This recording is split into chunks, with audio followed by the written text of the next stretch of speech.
Alors ouais, on va commencer par lever le filet. Donc ça va être l'étape la plus délicate de la recette. Après, on peut très bien acheter des filets de truite déjà terminés. Ah ouais, t'as jamais vu une truite? Non. Eh ben voilà. Donc, Il a une couleur incroyable, on dirait que c'est cuivré là sur la c'est une louis. truite rose, hein, une truite saumonée. Hein. Formidable. Après, vous avez la truite blanche aussi. Alors, on a des fois une pince, sinon.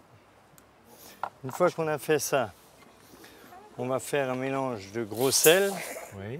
et puis un mélange de sucre. C'est un peu comme un gravlax. C'est un gravlax, c'est une truite gravlax. Hein. D'accord. Alors, sur la truite rose, on l'aura traitée en truite gravlax. Sur la truite blanche, on l'aura traitée en truite fumée. Ok. Alors, bien Qu'est-ce que c'est sûr, ça? C'est du. on met un peu de cerfeuil, peu de cerfeuil. un peu d'arôme. Oui, le cerfeuil c'est très légèrement anisé. Vous voyez, Hein. Herbacée, c'est vraiment une herbe très très malgré fine. qu'on est en Alsace, on aime bien aussi des petits, Un petit peu d'aneth. un petit peu d'anis, de goût d'anis. un petit Tiens, il peu y a ta d'aneth petite sœur, elle aussi. voit rien là. Bah viens, regarde comment on cuisine parce que ça pourra te servir. Voilà. Donc sur la truite blanche, on ne mettra rien étant donné qu'on va la fumer, la truite blanche. Ah oui. Et puis alors, on la recouvre tout simplement de sel. Et puis sur cette... Sel et sucre. Sel et sucre, bien sûr. Et donc, on laissera ça reposer pendant entre 12 et 24 heures selon la taille de la truite. D'accord. Après, il suffira de retirer les truites, les rincer, et puis on aura déjà notre gravlax. Il n'y aura plus qu'à faire une sauce, hein, en quelque sorte. Ah non, ça restera nature, le gravlax. Chez vous, on le fait nature. On peut le manger nature. Pas besoin de Ouais, faire ces sauces un peu aigres douces à la nette Il y aura comme le on fait en réfort qui Suède. mettra au-dessus Ah, sur l'étage, sur la voilà. préparation Et même une du petite plat. chantilly de réfort, on peut Une faire. chantilly, Ah, on va rester gourmand. c'est pas mal ça, merci. Donc l'étape suivante, on avait dit on épluche les pommes de terre pour faire un pressé de pommes de terre. Alors, on C'est une pourrait pomme la de gratter terre un qu'on peu, a hein. cuit en préalable au robe de champ. Hein.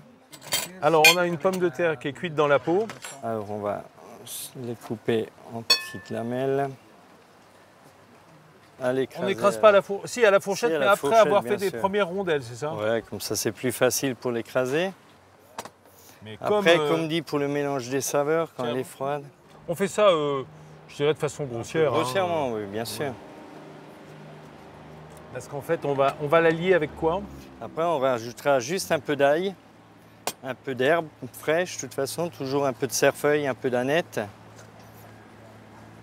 Et pour tout lier un peu ensemble, on met juste un petit peu de crème, Ah, crème la crème. liquide. Et ça, c'est de la nette, ça. De l'aneth, toujours un peu d'aneth. Toujours en plus, et puis en plus, visuellement, ça fera joli. Ouais, et puis c'est bon, ce petit goût légèrement anisé comme le cerfeuil. Ensuite, toujours un peu de sel. On peut y aller généreusement parce que la pomme de terre Ah, la pomme de absorbe terre, ça boit le beaucoup. sel. Hein.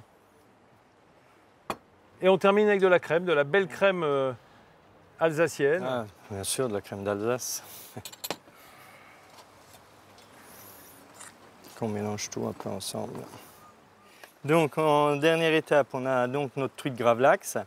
Donc le but pour faire ma recette, l'objectif sera de tailler un petit tartare de truite. D'accord. Donc on va On tailler. pourrait le laisser en petites tranchettes comme ça. C'est bien, mais le souci, ce sera peut-être moins pratique pour manger, pour la dégustation. Ah ouais. Et il faut pré-mâcher. Quand on l'aura taillé en cubes, l'avantage, c'est que quand on fera le montage, vu que c'est un montage par étage, on aura d'abord bah oui, notre bien petit sûr. pressé de truite qui sera en dessous. Ensuite, on aura notre purée de pommes de terre qu'on avait fait, le pressé de pommes de à terre. la crème. Hein. Donc ensuite, quand on aura fait notre tartare de gravlax de truite, on passera à l'étape à faire notre crème de réfort. D'accord. Toujours une étape simple, c'est une crème fouettée dans laquelle on rajoute du réfort. Alors réfort, c'est un radis, hein, on peut dire en quelque sorte, un peu Toujours. piquant. Et donc vous voyez, c'est du radis râpé en fait. Hein. Du sel, un peu de poivre, et puis les œufs de truite. Et puis on mélange le tout ensemble. Ah, il y a les œufs de truite, ça c'est malin. Parce que ça va apporter un petit peu de sel et puis un petit peu la d'arôme, couleur, un peu l'arôme aussi. poisson Voilà. supplémentaire. Et voilà. Quoi, c'est bon là? Et après, on aura juste à faire notre montage, donc avec le pressé de truite, la crème de réfort. et puis la décoration de légumes. Chef, là, ça y est, c'est terminé. On dirait vraiment une pâtisserie, hein. On est d'accord, Pierre? Ah oui, ça a l'air excellent là.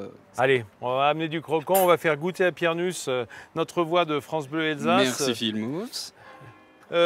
Pierre, vous confiez votre micro à Stéphanie qui fait ça formidablement, qui sait très bien tenir le micro. C'est très étonnant. C'est très étonnant parce qu'en fait, on a la douceur de la pomme de terre, le réfort Pierre, derrière, je ne comprends rien en français. Et le saumon derrière, c'est fabuleux. Pierre, je ne comprends rien en français, il faut me le dire en alsacien. Es ist eigentlich wunderbar. Mir schmeckt richtig der Meerradi hinten dran und der Grumper, wie oben drauf kommt, wie so zart ist. Und das ist wunderbar. Oh, der Lachs. Alors, Finde ich viel schmecker. ça, c'est pas un testimonial, ça, hein, on sent la vérité, la véracité. Merci Thibaut. Ben, je vous en prie. Alors, Thibaut Christen.